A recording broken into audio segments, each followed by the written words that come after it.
My name is Evelyn, and I'm 68 years old.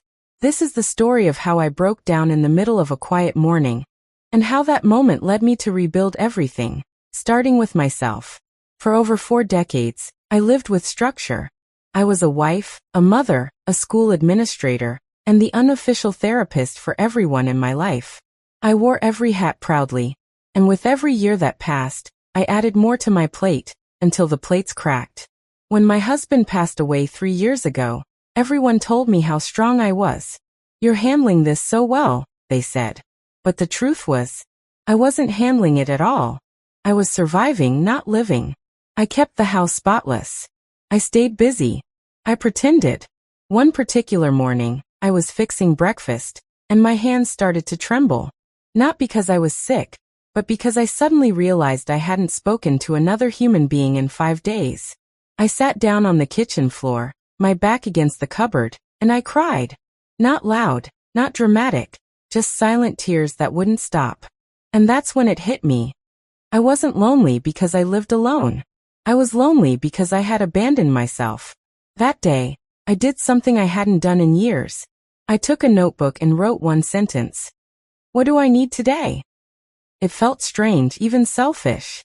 But I answered honestly. I need someone to see me. I didn't mean romantically. I just meant, I needed to exist outside my chores and obligations. I needed to be more than just resilient. So I made a list. Small things. Simple things.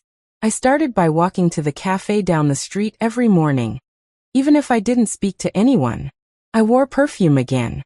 I opened the windows. Even when the weather wasn't perfect.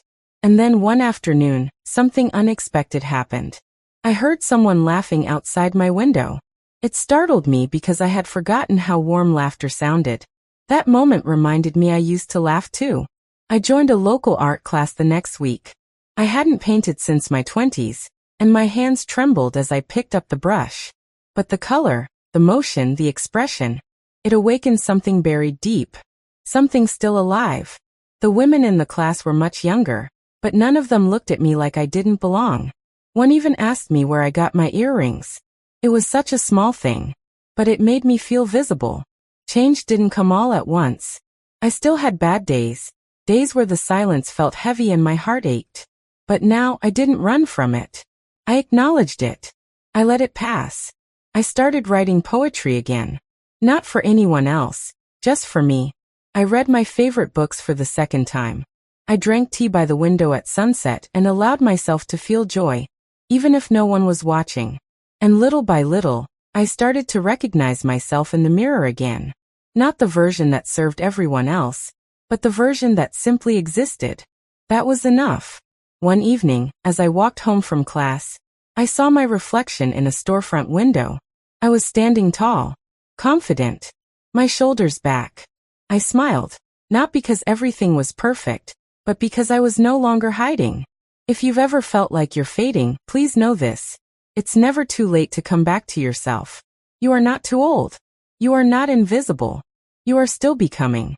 And maybe, just maybe, the quietest moments are the ones that lead us home.